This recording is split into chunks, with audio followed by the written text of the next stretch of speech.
Semua mahasiswa yang sudah mengambil bagian di kuliah di minggu ke-13 dalam persiapan beberapa saat lagi kita akan mengakhiri mata kuliah kita, mata kuliah kewirausahaan dalam program studi administrasi bisnis semester 2. Untuk itu Bapak ucapkan terima kasih untuk kehadiran rekan-rekan mahasiswa walaupun dalam kondisi COVID-19, rekan-rekan mahasiswa dapat mengikuti perkuliahan ini secara online. Kita akan memulai kuliah kita di hari ini dengan mata kuliah kewirausahaan. Jadi kewirausahaan ini biasa kita sudah kata tren atau tren sekali yang terkenal di era sekarang. Biasa kita kenal dengan nama entrepreneur atau entrepreneurship. Rekan-rekan mahasiswa, mari kita akan mulai mata kuliah kita sebagaimana Bapak sudah share di grup administrasi bisnis semester 2. Kalian bisa mengikuti di rumah secara online. Jadi kita mengenal dulu apa itu kewirausahaan, sejarah atau kata dasar kewirausahaan dasar dari kata wira dan usaha. Wira berarti pejuang, pahlawan, manusia unggul, teladan, berbudi luhur, gagah berani dan berwatak agung. Usaha adalah perbuatan amal, bekerja dan berbuat sesuatu. Jadi wirausaha secara singkat adalah pejuang atau pahlawan yang berbuat sesuatu. Jadi kita tahu para wirausaha, orang-orang yang sukses, wirausahawan itu di zaman sekarang mereka adalah pahlawan yang punya jiwa yang begitu tangguh untuk melakukan sesuatu usaha atau bisnis untuk mencapai tujuan dan akhirnya mereka bisa mencapai kesuksesan. Kita dapat tahu beberapa wirausaha yang sukses. Nanti kalian bisa mencari melalui media online atau lain sebagainya. Berapa waktu lalu kita tahu Bapak wirausaha yang sangat terkenal Eka Cipta Wijaya yaitu meninggal pada akhir Desember 2019.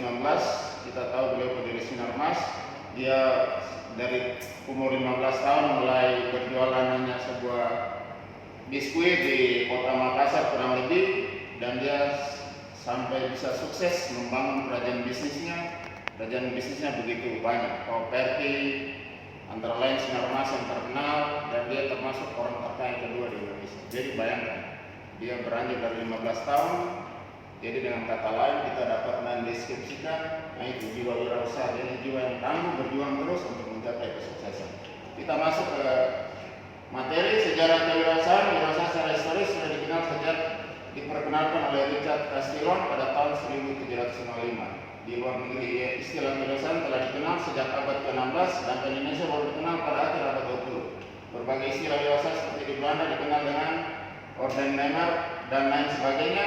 Nanti rekan-rekan mahasiswa dapat membacanya. Jadi semua ini tidak terlalu jadi dapat mengikuti. Kita harus memantau sejarah kewirausahaan dan seterusnya. Jadi kita baca di sini sejalan dengan perkembangan dan tantangan seperti adanya krisis ekonomi, pemahaman kewirausahaan baik melalui pendidikan formal maupun pelatihan-pelatihan di setiap lapisan masyarakat, kewirausahaan menjadi berkembang. Jadi kita lanjut. Kita ingat pada tahun krisis moneter 1987 atau 88 itu menghantam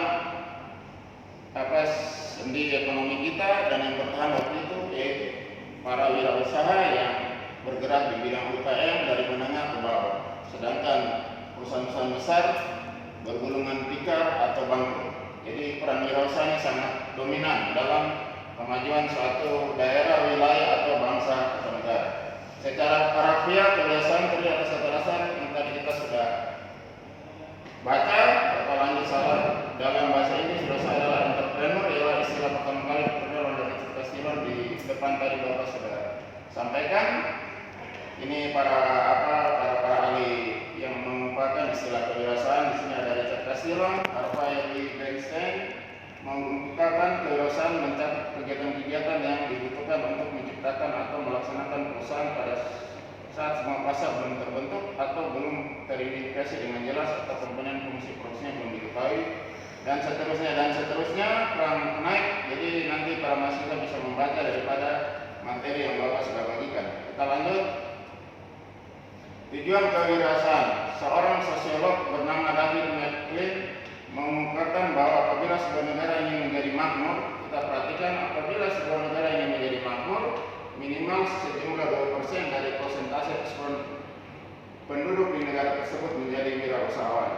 Indonesia sendiri sampai saat ini menurut sebuah riset, jumlah penduduk yang menjadi wirausaha baru sekitar 0,8%. Itu data yang diambil pada tahun 2012. Jadi kalau tidak kurang lebih sekarang sudah tahun 2020, kalau setiap tahun kita bisa 1%, 2012, sekarang 2020 ditambah 8%, mudah-mudahan dia sudah, itu masih jauh dari juga 2%. Jadi secara matematik ekonomi, penduduk suatu negara kalau menjadi makmur minimal 2% dari penduduk tersebut harus menjadi atau melakukan kegiatan wirausaha.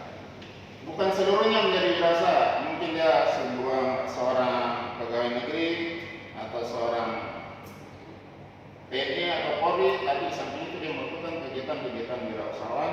Nah, itu yang bisa dikelompokkan sejumlah 2%. Jadi kita lihat contoh-contoh, Malaysia 70%, Singapura 7%, Malaysia 5%, China 10%, Amerika Serikat 30%, 13%. Itu tahun 2012. Kita bayangkan sekarang sudah tahun 2020, pasti pertumbuhan mereka mungkin dengan adanya pandemi COVID-19 dia bergeser tidak terlalu jauh. Jadi itu contoh dari tujuan dari wirausaha kita sudah tahu. Dan kalau kita sebagai masyarakat di Kota Biak, kita bisa membandingkan. Itu kita bandingkan dengan negara lain. Misalnya kita di Biak, kalau kita pergi ke Makassar atau Jakarta atau Pulau Jawa, kita bayangkan di sana begitu perkembangan ekonominya begitu bergulir secara hebat, karena kegiatan wirausaha di sana UKM begitu banyak. Kita bayangkan di Biak, kita masih bisa hitung dengan jari, dan pertumbuhan ekonomi di Biak kita sudah tahu bersama. Jadi Bapak lanjut, kalian silakan membaca. Jadi tujuan wirausaha itu antara lain seperti yang sudah Bapak kemukakan. Jadi sangat penting. Kita lanjut. Kita masuk di sini. Selanjutnya ditinjau dari segi GNP (Gross National Product). Apabila semakin banyak yang dihasilkan oleh putra-putra bangsa Indonesia dalam berwirausaha, maka uang yang dihasilkan berpeluang semakin besar. Berbeda dengan gaji yang nominal relatif tetap, akan meningkatkan GNP, yaitu keseluruhan barang dan jasa diproduksi negara penduduk tersebut dimanapun berada, di dalam dan luar negeri. Dengan meningkatnya GNP akan semakin memperkuat ekonomi nasional secara makro dan mempercepat roda pembangunan nasional karena ketersediaan anggaran semakin meningkat. Jadi sangat jelas ya, nanti rekan-rekan membacanya, dan kalau belum jelas nanti bisa melalui grup kita di chat saja. Kita lanjut, silakan membaca, ini sama saja. Tadi sudah tujuan, sekarang teori kewirausahaan. Seiring berjalan waktu, kewirausahaan semakin berkembang, maka ada berbagai macam teori tentang kewirausahaan. Akan coba saya uraikan berbagai teori.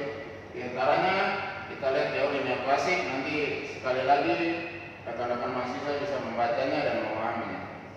Kirtesen entrepreneur dalam teori Fisher menyoroti tentang kinerja manusia, keuletan, keseriusan, kesungguhan untuk atau mandiri dalam berusaha sehingga maju mundur suatu saat tergantung pada upaya yang dilakukan, dan keuletan sang pengusaha. Jadi seperti di atas tadi, wirausaha itu pejuang yang tangguh. Jadi kita kalau menjadi wirausaha, nah ini komponen atau faktor-faktor ini harus melekat pada diri kita. Dari berbagai disiplin ilmu, lahirlah teori kewirausahaan dipandang dari sudut pandang mereka masing-masing. Jadi kewirausahaan yang merupakan turunan dari teori ekonomi. Teori ekonomi memandang bahwa lahirnya wirausaha disebabkan karena adanya peluang dan ketidakpastian masa depanlah yang melahirkan peluang untuk dimaksimalkan. Hal ini berkaitan dengan keberanian mengambil peluang, berspekulasi, menata organisasi, dan melahirkan berbagai macam inovasi. Jadi kalau kita berwirausaha menjadi seorang entrepreneurship, kita harus berani mengambil peluang, terus kita lakukan inovasi, dan harus berani mengambil risiko. Untung nanti atau rugi nanti harus kita jalani dan lakukan. Ketiga, yang terakhir adalah teori perilaku. Bagaimana seorang wirausahawan harus memiliki kecakapan dalam mengorganisasikan suatu usaha, memanage keuangan dan hal terkait, membangun jaringan dan memasarkan produk, dibutuhkan pribadi yang suka pandai bergaul untuk memajukan suatu usaha. Jadi sekali lagi, rekan-rekan mahasiswa bisa membacanya dalam materi yang sudah Bapak bagikan. Kita masuk sikap dan profil wirausaha. Jadi sikap dan profil wirausaha: 1, kita harus kreatif. 2, mencari dan mengisi peluang. 3, orientasi pada konsumen. Orientasi pada konsumen meliputi harga yang kita harus memperhatikan konsumen, harga yang wajar, performa produk, pelayanan penjual. Setelah kita jual sesuatu, melakukan sesuatu, harus jangan kita lepas, tapi kita harus selalu berkomunikasi dengan konsumen agar selalu terjaga komunikasi yang baik sehingga produk yang kita jual bisa juga selalu digunakan oleh konsumen. Kepuasan dan manfaat bagi pelanggan, berani dan siap menghadapi resiko keuangan, resiko persaingan, resiko produksi. Jadi resiko setiap usaha apapun ada resiko yang harus kita sudah memperhatikan atau memperkirakan sejauh mungkin untuk meminimalkan resiko yang terjadi. Berani melakukan ekspansi yang dieksploitasi bisnis dengan tujuan untuk memperbesar usaha dan keuntungan. Kita melakukan ekspansi dengan tujuan apabila usaha kita sudah di suatu tempat, suatu lokasi sudah diterima oleh konsumen-konsumen di lokasi itu, kita harus melakukan ekspansi juga di lokasi-lokasi atau tempat lain untuk meningkatkan kita punya income. Nah, terkenal sekarang kita tahu dalam kewirausahaan ini konsep 10D dari Bygrave. Bygrave ini seorang pakar kewirausahaan ya. Selanjutnya dapat digambarkan beberapa karakteristik dari wirausahaan yang berhasil menjadi suatu dikenal dengan istilah 10D dari Bygrave. Kita tahu karangan bukunya tahun 1994 pada halaman 5. 1. 10D dari Bygrave. 1. Dream. Seorang wirausahaan mempunyai visi bagaimana keinginannya terhadap masa depan pribadi dan bisnisnya. Yang paling penting adalah dia mempunyai kemampuan mewujudkan impiannya tersebut. Jadi setiap orang, apalagi seorang wirausaha, kita harus bermimpi. Kedua, decisiveness. Seorang wirausaha adalah orang yang tidak bekerja lambat. Mereka membuat keputusan secara cepat dan penuh perhitungan. Kecepatan dan ketepatan dan mengambil keputusan adalah merupakan faktor kunci. Jadi kita harus melakukan decisiveness, yaitu suatu keputusan yang tepat. Jangan kita menunda-nunda, bila ada peluang kita ambil. Sekali lagi, soal sukses atau tidak, kita harus berjuang untuk kita punya mimpi, kita punya tekad, nah, kita punya sikap yang kita ambil itu pasti berhasil. Kita lanjut. 10D yang ketiga, doors. Begitu seorang wirausaha membuat keputusan, maka dia langsung menindak kelanjutannya. Mereka melaksanakan kegiatannya secepat mungkin dan dia sanggup, artinya seorang usaha tidak mau menunda-nunda kesempatan yang dimanfaatkan. Hampir sama dengan tadi. Kita lanjut. Determination. Seorang wirausaha melaksanakan kegiatannya dengan penuh perhatian, rasa tanggung jawab tinggi, tidak menyerah walaupun dihadapkan pada halangan atau rintangan yang tidak mungkin diatasi. Seperti tadi Bapak tadi, kalau kita sudah mengambil keputusan, kita harus melakukan determination, satu tindakan terus. Kita harus jangan menyerah, kita lakukan itu dengan penuh keyakinan bahwa apa yang kita lakukan ini pasti berhasil. Kemudian 10D yang kelima, dedication. Dedikasi seorang wirausaha terhadap bisnisnya sangat tinggi. Kadang-kadang dia mengorbankan hubungan keluarga, melupakan hubungan dengan keluarga untuk sementara. Maka bekerja tidak menjadi lelah, berbelajar sehari atau hari seminggu, semua perhatian diputuskan. Jadi kita cintai pekerjaan yang kita sudah lakukan.